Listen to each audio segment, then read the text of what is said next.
Atos capítulo 18. Em Corinto. Depois disso, Paulo saiu de Atenas e foi para a cidade de Corinto. Encontrou ali um judeu chamado Áquila, que era da província do Ponto. Fazia pouco tempo que ele tinha chegado da Itália com Priscila, a sua esposa. Eles tinham saído de lá porque o imperador Cláudio havia mandado que todos os judeus fossem embora de Roma.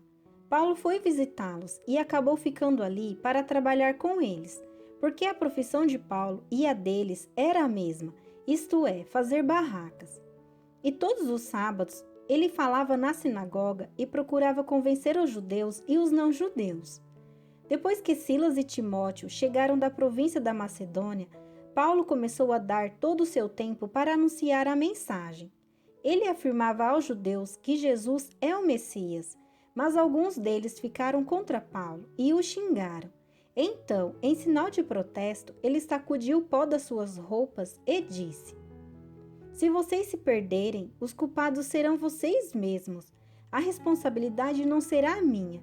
De agora em diante, vou anunciar a mensagem aos não-judeus." Então ele saiu de lá e foi morar na casa de um homem chamado Tício Justo, um não-judeu que adorava a Deus. A casa dele ficava ao lado da sinagoga. Crispo, que era o chefe da sinagoga, também creu no Senhor Jesus, e todas as pessoas da sua casa também creram. Muitas pessoas da cidade de Corinto ouviram a mensagem, creram e foram batizadas.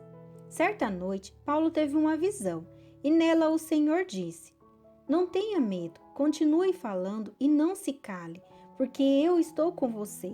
Ninguém poderá lhe fazer nenhum mal, pois muitas pessoas dessa cidade são minhas." E Paulo ficou ali 1 ano e meio, ensinando a palavra de Deus àquela gente.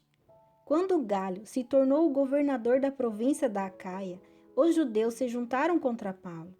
Eles o agarraram, o levaram ao tribunal e disseram ao governador: "Este homem está querendo convencer o povo a adorar a Deus de um modo que é contra a nossa lei."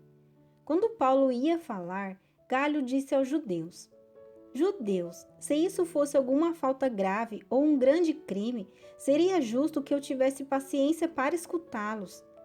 Mas, como é só uma questão de palavras, de nomes e da própria lei de vocês, resolvam vocês mesmos. Eu não vou ser juiz nesses assuntos." Em seguida, os expulsou do tribunal. Então eles agarraram Sóstenes, o chefe da sinagoga, e o surraram diante do tribunal. Porém, Galho não se importou com isso. A volta para Antioquia. Paulo ficou muitos dias com os cristãos em Corinto. Depois se despediu deles e embarcou num navio para a província da Síria, junto com Priscila e o seu marido Áquila. Antes de embarcar em Cencreia, ele rapou a cabeça como sinal de que havia cumprido uma promessa que tinha feito a Deus. Eles chegaram à cidade de Éfeso e Priscila e Áquila ficaram ali. Paulo entrou na sinagoga e falou com os judeus. Então lhe pediram que ficasse com eles mais tempo, porém ele não quis. E, quando foi embora, disse: "Eu voltarei, se Deus quiser." Então Paulo embarcou e partiu de Éfeso. Quando desembarcou em Cesareia, foi logo para Jerusalém.